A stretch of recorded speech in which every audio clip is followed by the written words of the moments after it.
Queria saber se alguém chegou para essa parte da tarde que não estava na parte da manhã. Se quiser, você pode se apresentar, seu nome e organização, por favor. Meu nome é Elda, eu trabalho na Abong. Obrigada, bem-vinda. Ok, então agora a gente já tem na prática dos nossos... desculpa, Amália. Eu sou a Amália, sou a diretora executiva do Fundo Elas e uma das fundadoras. Obrigada, bem-vinda também. Então, agora a gente já tem na nossa prática desses ciclos de diálogo sobre os eixos. Então, vamos fazer de novo uma apresentação da Patrícia como pesquisadora, 2 debatedores, a Amália e o Ladislau, que está chegando, está aqui no prédio. De novo, um diálogo em trio sobre essas 3 perguntas, diálogo na plenária e uma colheita de aprendizados nos hexágonos, onde todo mundo vai escrever com ponto para cima. Tá bom? Ok. Então, eu queria convidar a Patrícia, a Amália, e, quando o Ladislau chegar, a gente vai incluí-lo. A Patrícia já se apresentou, a Amália também, então a gente vai pular essa parte de apresentação individual e passar já para a apresentação da pesquisa. Patrícia. Ok. Se você puder me ajudar, está aqui. Na verdade, eu vou reapresentar, que eu já apresentei de manhã, enfatizando outras coisas, né? Não. Como é que tira aqui?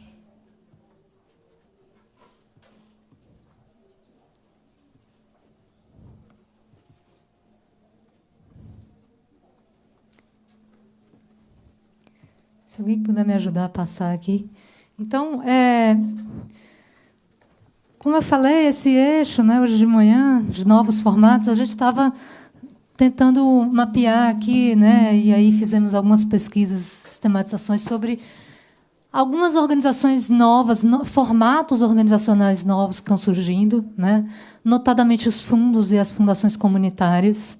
E aí a gente fez uma sistematização, né, com base em documentos, entrevistas que a gente fez dos fundos independentes da sociedade civil, e, junto com as fundações comunitárias, a gente fez uma parte qualitativa, né, com 3 dessas organizações, o Fundo Baobá, o Fundo Elas e o ICOM, Instituto Comunitário da Grande Florianópolis, que é uma fundação comunitária. E a gente olhou também algumas estratégias, né, e quais são as características deles para mobilizarem recursos. E como o recurso que a gente também se concentrou em olhar esses novos formatos, né, talvez seja o recurso, a fonte, né, de recursos que talvez seja mais potencial em termos de aonde buscar recursos, né, para esses novos formatos, que são os doadores individuais, né. Então, só repassando um pouco, né, o que a gente achou, né, sobre doações individuais no Brasil. De novo, repetindo um pouco como estava nos outros eixos, poucos dados, poucas pesquisas, pesquisas também desatualizadas, né? Mas a gente percebeu, pelo que a gente levantou, que existe, sim, um doador individual no Brasil.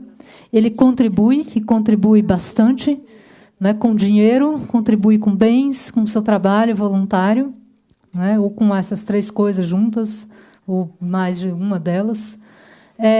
E aí a gente está afirmando isso principalmente com base em 2 pesquisas, uma de 2000, feita pela Leila Landim e Scalon, onde eles fizeram um survey domiciliar.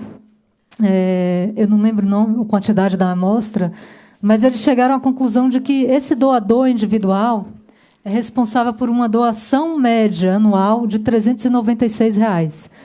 Esse número, em 2000, quando eles fizeram a pesquisa, não era esse, né? Na verdade, eu fui olhar essa pesquisa de 2000 e depois eu fiz uma cola lá do IDES, que o IDES fez em 2007 a atualização pela inflação desse número. Então, 396 na pesquisa deles e 388 na pesquisa do IDES, que é o Instituto de Desenvolvimento do Investimento Social Privado no Brasil. Esses 2 estudos, né, a gente não pode também extrapolar aqui, né, para a população brasileira, que todos os indivíduos fazem uma média aí de R$ 388 e R$ 396 de doações. mas eles chegaram a resultados similares, com amostras diferentes, para a gente considerar com carinho, olhar isso aí. A outra pesquisa, essa sim, usando dados que a gente pode dizer que são mais generalizáveis, a pesquisa realizada pelo Fundo da Criança no Brasil, pelo Child Fund do Brasil, e ela foi feita com bases na pesquisa de orçamento familiar do IBGE e foi cruzada também com dados do censo, né? E essa pesquisa chegou ao número de que há 17 milhões de pessoas que doam institucionalmente, não é aí mais bens, né? Porque essas outras duas pesquisas estão falando do doador geral, aquele doador que doa muitas vezes para a paróquia, né, para a sua comunidade, o indivíduo que ela conhece, né, o do vizinho, alguém e tal. Aqui não, é o doador institucional mesmo, né? Ficou só a dúvida ainda se isso entraria doação para entidades religiosas ou não. E aí ele aponta aí um valor global de 5,2 bilhões ao ano, advindo dessas doações individuais, uma concentração muito forte nos indivíduos da classe C. Passa, por favor.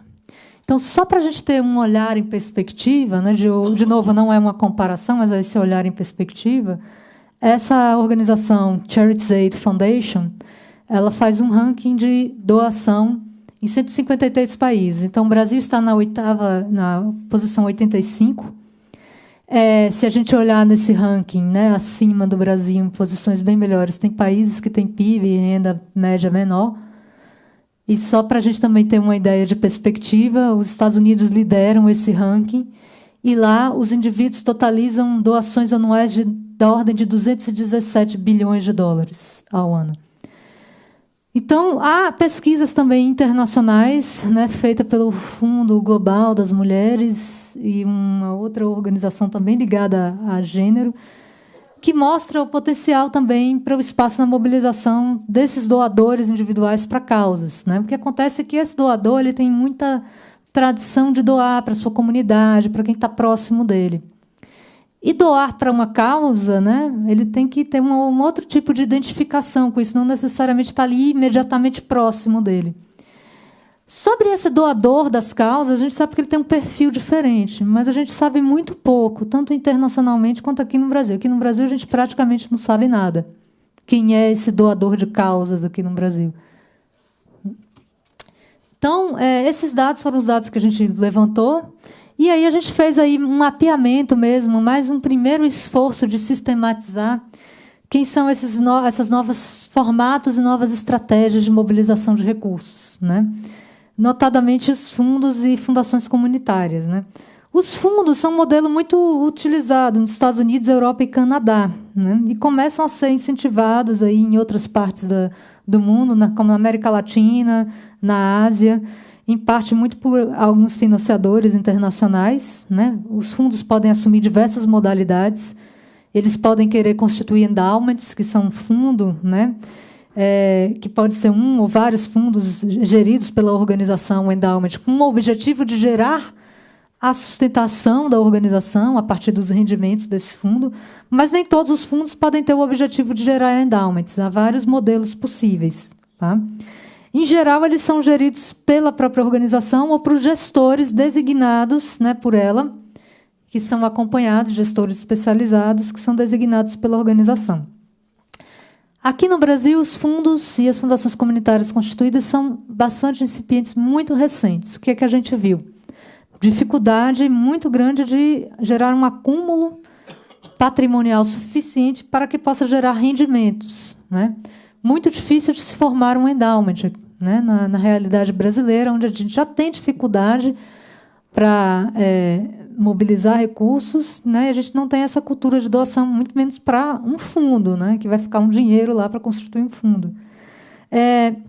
Em geral, esse modelo, né, de fundos, né, para você convencer um doador, né, a doar para um fundo, você tem que demonstrar sua capacidade, né, de trabalhar com esse fundo, né, o que você vai fazer com esse dinheiro, como você vai usar, como você vai gerar resultados. Isso acaba exigindo da organização, né, se eu vou pedir para um fundo, acaba exigindo que a organização tenha uma capacidade de gestão maior, né, capacidade de elaborar indicadores de performance e realizar um acompanhamento consistente de todas as suas atividades para dar esse feedback para os doadores, né? E aí também exige que se estabeleça uma série de relacionamentos. Claro, não vai ser eu não vou constituir um fundo para captar dinheiro somente da cooperação. Eu tenho que trabalhar com todas as possibilidades, né? Todos os públicos. Então, esse talvez seja o grande desafio desses modelos, né? De estabelecer essas relações com diferentes públicos e, principalmente aqui no Brasil, influenciar na cultura de doação. Como estratégias que a gente também mapeou algumas estratégias, e aí não necessariamente, né, aplicadas somente pelos fundos. Grandes ONGs estão utilizando bastante essas estratégias novas, principalmente as que são baseadas no uso das tecnologias da informação, como crowdfunding, né, e a mobilização de apoios através das redes sociais. E também a abordagem direta, né? O tradicional telemarketing e a abordagem face-to-face, que é muito utilizada em outros países, que começa a chegar no Brasil, que é você bater na porta mesmo da pessoa para pedir uma doação ou abordar ela na rua, né? Quem anda aqui pela Paulista já deve ter sido abordada por algumas dessas organizações maiores que estão fazendo bastante esse tipo de abordagem aqui no Brasil. Bom, isso aqui é resumo do resumo, né, do relatório de novos formatos, como questões, né, que eu colocaria aqui tanto para os debatedores fazerem algum tipo de gancho, quanto para depois a plateia. Como podemos pensar em mobilizar, né, indivíduos para causas relacionadas à defesa de direitos, já que existe esse potencial? E, com relação ao modelo dos fundos, quais são os limites e possibilidades desse modelo aqui na realidade brasileira? São as duas perguntas que eu deixo.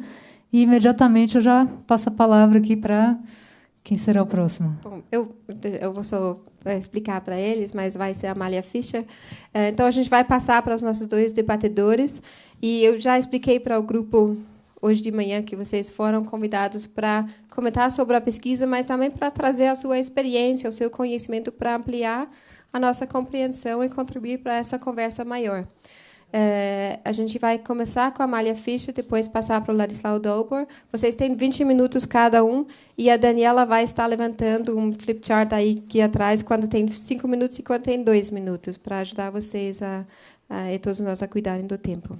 Mas, por favor, Amália, bem-vinda. Boa tarde. E eu espero fazer bem meu trabalho, porque se supõe que eu não deveria estar aqui, senão a Cindy manda um abraço. Ela teve um problema pessoal e então eu vim de emergência. Me encanta a pergunta e eu vou fazer outra pergunta. Tá? A pergunta é: quantos de vocês doam para os fundos?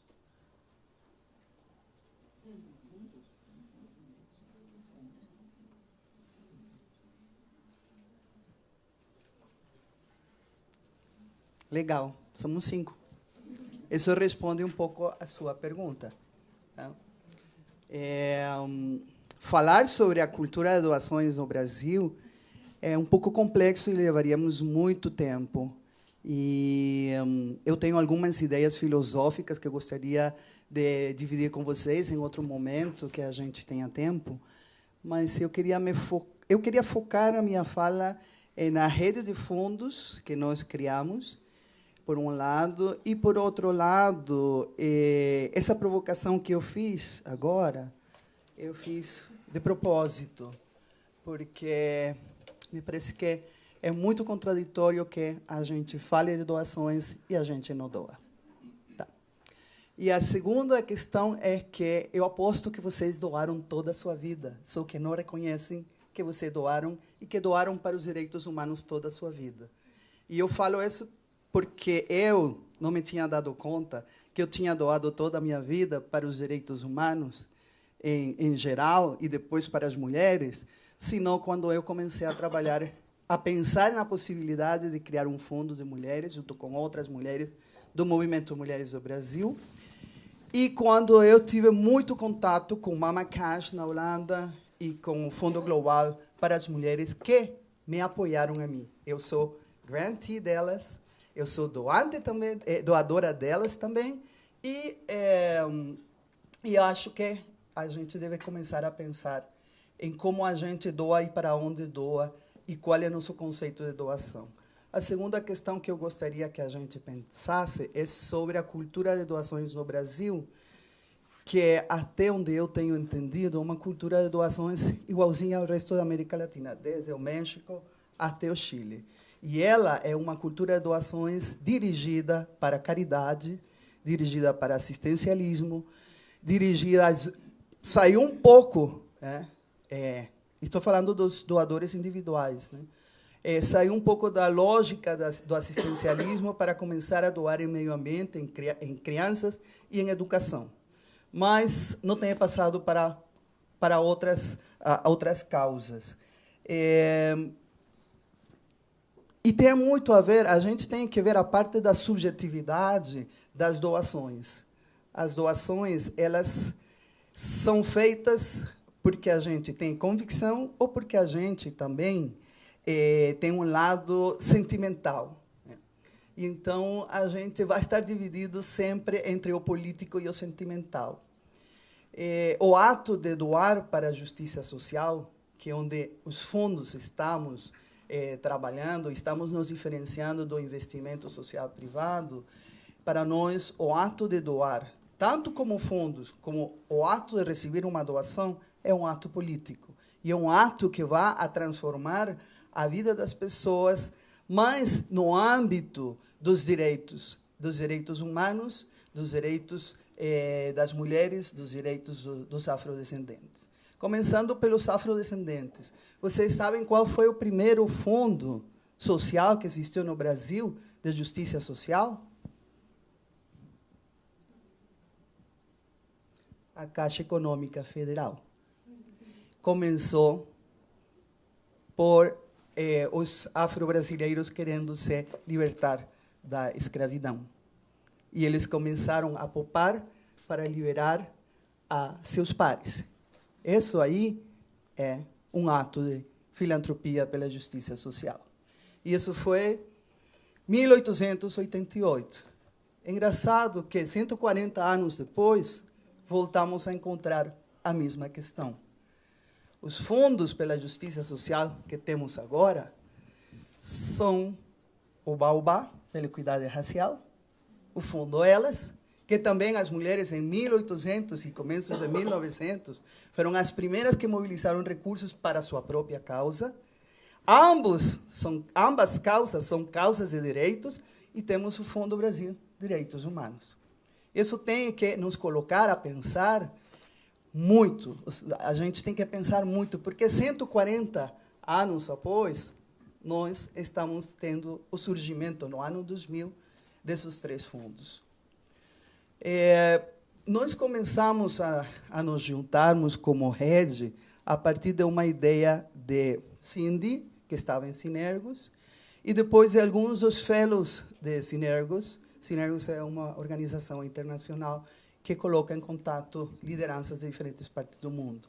Entre esses estava o Fernando Rossetti, nessa época também, que nós estávamos discutindo se criávamos ou não criávamos uma rede de fundos. E a Lúcia, do ICOM também, ela formou parte dessa discussão, e a Beatriz Azeredo também. E, nos últimos 3 anos, com apoio da Fundação Ford, começamos a nos reunir a partir de eu impulsionar isso para que acontecesse e convencer a todo mundo, e agora temos essa rede, que é uma rede que está tentando transformar a filantropia no Brasil e a cultura de doações. Vocês vão pensar, bom, depois essa pequena pesquisa que eu fiz aqui, vocês têm um trabalho que é um trabalho de Davi contra Goliat. É um trabalho de Davi contra Goliat. Mas a gente está disposta a fazer esse trabalho. Por muitas razões, entre essas porque acabamos de ver que existem doadores individuais, sabemos que existem recursos no Brasil, mas como acessar esses recursos, essa seria a estratégia, por um lado. Por outro lado, é verdade, nem todos os fundos temos um fundo patrimonial, um endowment, nem todos os fundos temos o endowment que deveríamos ter. Mas, mesmo assim, os fundos conseguiram, no ano passado, e as fundações comunitárias, conseguimos por exemplo, o Fundo Elas, até o ano passado, doou recursos para 200 grupos, mobilizando R$ 1,5 milhão de reais. O Fundo Socioambiental Casa repassou R$ 1.600.000 reais para 347 projetos. Brasil Foundation investiu $7 milhões em 227 projetos. O Instituto Rio, um total de R$ 1.200.000 para 187 projetos. E o Fundo Brasil Direitos Humanos, 4 milhões para 178 projetos no Brasil. Ou seja, de alguma maneira, os fundos estamos fazendo a diferença. De alguma maneira, com ou sem endowment, com ou sem poder aceder a esses doadores individuais, nós estamos fazendo diferença.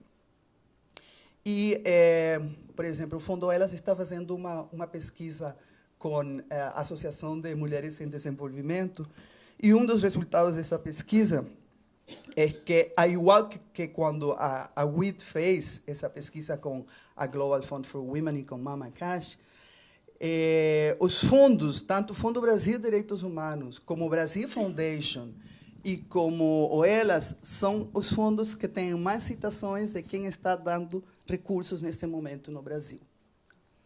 Então, é um dado que eu acho que é importante tomar em conta. Eu acho que eu deixava por aí, eu não sei se a Ana, que está aí, do Fundo Brasil de Direitos Humanos, que é minha colega, gostaria de falar alguma coisa. Se você os preparou, então... Tá bom.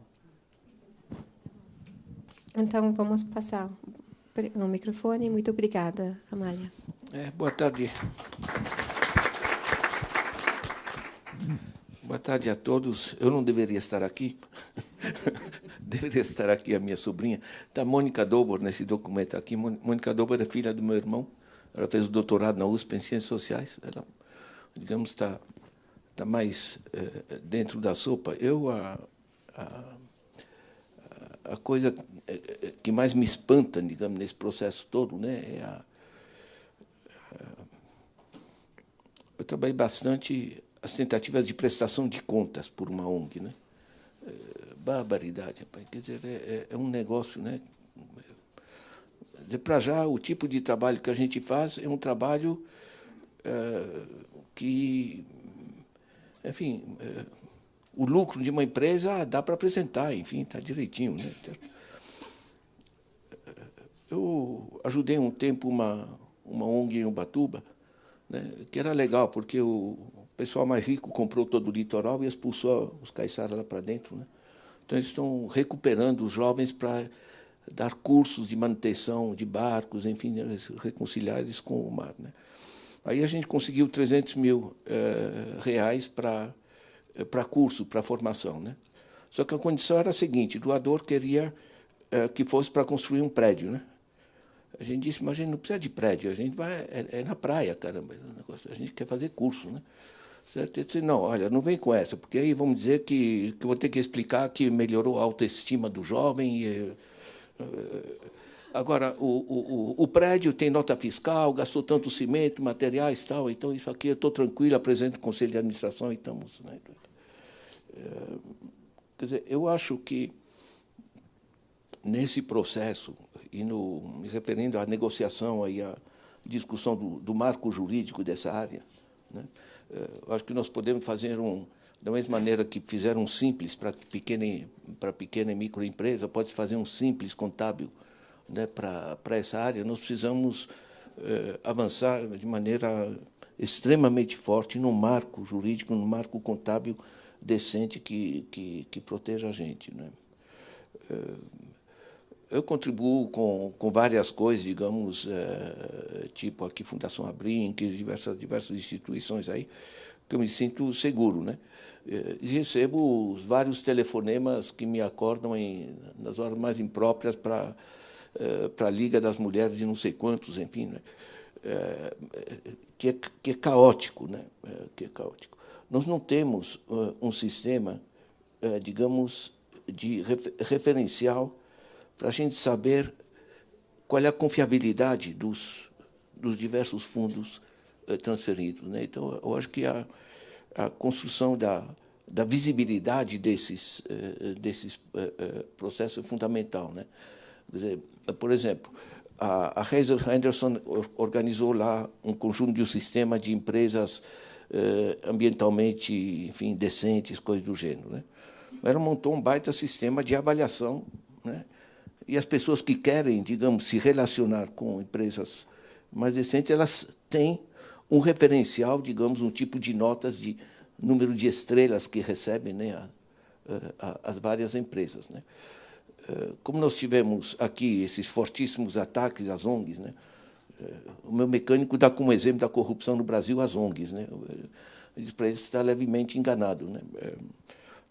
Gente, eu sou economista, não sou especialista disso aqui, enfim, propriamente, mas deixa eu lembrar a vocês que, por exemplo, o Brasil, com essa crise financeira, estão sendo levantados os podres, né, da área dos bancos e tudo, né? O Brasil tem, no exterior, em dinheiro ilegal, 520 bilhões de dólares. Né? Ninguém avisou o Joaquim Barbosa, aparentemente, né? Isso é 1 trilhão de reais, é 25% do PIB brasileiro, né? A gente batalhou tanto esse fantástico negócio do Bolsa Família, etc., né? Eu comparo com o lucro líquido do Itaú ano passado, dá mais ou menos a mesma ordem de grandeza, né? Que vai para meia dúzia de pessoas, né? Aí ajuda um pouquinho ali e tal, enfim, tem ajuda, enfim, né? A gente está trabalhando com a nova concentração de renda que está se dando hoje, é um negócio absolutamente fantástico, né? E a concentração de propriedade, né? A concentração de renda está lá na fase entre os 0,40, 0,50, as coisas assim. A concentração de propriedade está na faixa de 0,90, o Gini, né? Porque, enfim, os pobres compram arroz, os ricos compram propriedades e tudo. Então, quando a gente pega apenas propriedades, o que chama o Net Household Worth, né? A riqueza domiciliar líquida, a concentração, o Gini é 0,90. Né? Enfim, eu levanto isso porque a relação, eu acabei de chegar agora com vários dias de reuniões na África, né, com o ministro de Economia, né? O grau de expoliação, de arranque de sistema, né? Enfim, eu estou fora do assunto, claramente, né? Mas é que eu acho que nós temos que nos articular mais, gerar muito mais visibilidade, batalhar muito mais um marco jurídico decente, um sistema contábil que não... Porque aqui, ou você se registra, faz tudo direitinho, aí você tem que ter um contador, advogado, o diabo, certo? E aí você morre, você mata toda a espontaneidade das atividades, né? Enfim, eu acho que a gente tem essas brigas, né? Eu queria trazer um exemplo que me pareceu muito interessante. Isso aqui é placement éthique. Existe na França, né? Ou seja, é uma forma de captação em que eles captam poupanças, né? Então, por exemplo, eu tenho minha poupança com o professor, ela estava no Banco Santander, eu cansei de engordar o sistema Santander, eu coloco na Caixa Econômica Federal, pelo menos serve para alguma coisa. Mas, na França, por exemplo, eu poderia pegar esse livrinho e ver se eu quero ajudar movimentos que trabalham com juventude ou ambientalistas, os mais diversos perfis das mais diversas ONGs, que, no caso, são ONGs de intermediação financeira, né? São esses que vocês levantam no relatório importante do surgimento da organização desses intermediários, né? Eu acho que isso aí apresenta um início dessa articulação nossa. Eu acho muito legal uma reunião como essa, nesse sentido. Mas o placement éthique dá um exemplo concreto, né? Quer dizer, numa cidade eles queriam fazer uma empresa de transporte de deficientes. É legal, né? Provavelmente familiares de deficientes, coisa assim, né? Eles não foram no banco pedir um empréstimo. Eles foram numa ONG intermediária, certo? Que colocou nos jornais locais, queremos capitalizar tal empresa. E aqui, em cada página, vocês têm uma ONG, vocês têm o perfil, contatos, etc., número de estrelas por interesse social que ela representa, certo? O que permite que as pessoas coloquem suas poupanças nas ONGs, o que é muito interessante, né? Eles remuneram, enfim, tem uma remuneração variada.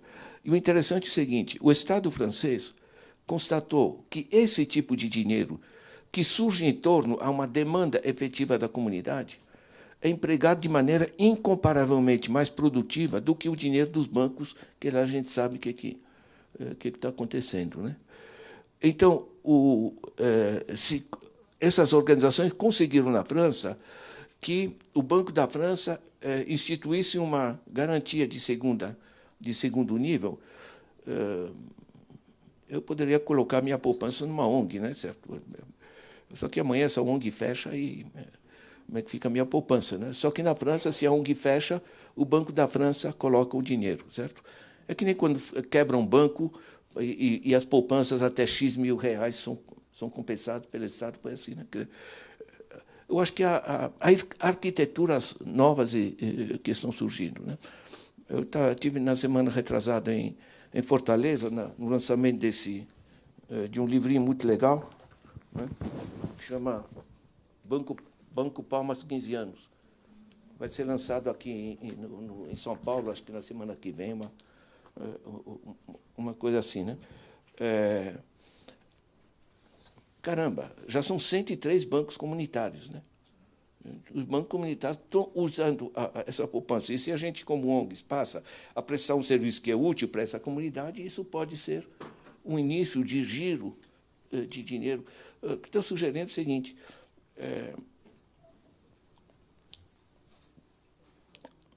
na linha do conceito de novas formas, né? Eu acho que mobilizar outros tipos de recursos, em particular, articular essas ONGs. Eu vi uma ONG de intermediação financeira em Criciúma, né? É legal, né? Por que ela consegue dinheiro muito mais barato? Porque a aplicação do dinheiro, como ela está enraizada na comunidade, ela sabe a quem empresta. Em vez de ter todos aqueles dossiês, hipotecas, o diabo, e financiar um monte de custos de intermediação, isso é substituído pelo conhecimento direto das pessoas, né? Então, o processo rende, né? No meu cheiro, eu trabalho muito mais na aplicação dos recursos, digamos, do que na captação. No meu cheiro, né? A gente melhorar muito a visibilidade, a gente batalhar o marco jurídico, desenvolver a articulação entre os diversos sistemas de intermediação dos recursos e se apoiar no uso, digamos, inteligente das poupanças e uma negociação do marco jurídico. Vocês vejam o apoio que as ONGs tinham, pelo menos antes da crise, na Holanda, coisa do gênero. Quer dizer, uma comunidade levanta um dinheiro, o governo complementa com a parte de recursos, né? Eu acho que nós temos que ter uma batalha política pela frente, né? Inclusive a parte contábil, que me parece extremamente importante, porque nós somos todos extremamente vulneráveis, porque o produto nosso é um produto intangível, né? Quer dizer, a melhoria de uma comunidade, coisa do gênero, e que nos torna extremamente vulneráveis, né? Alguém estiver interessado, põe isso para circular, esses livrinhos. Não, mano. É isso aí, obrigado, gente. Obrigada. Bom, queria agradecer a vocês pelas contribuições, por ampliar a nossa conversa e, de novo, provocar as nossas reflexões e desafiar os nossos pensamentos aqui. Foi muito rico. Todas as contribuições hoje foram muito ricas. A gente vai interagir com vocês e com as ideias que vocês colocaram na plenária até daqui a pouco, mas vamos primeiro fazer pequenas conversas em trios de reflexão, e vocês não precisam ficar lá, vocês podem se juntar à plenária para fazer esse diálogo. Vamos colocar de novo as perguntas na tela. A ideia é, de novo, juntar em grupos de 3 pessoas e conversar sobre aquelas perguntas, de o que chamou a atenção, quais perguntas surgem e o que nós podemos acrescentar para esse diálogo. Muito obrigada para vocês e com certeza vão vir algumas perguntas e interação com o que vocês falaram quando a gente chegar na plenária. Primeiro 10 minutos em trios, depois a gente volta para a plenária. Obrigada.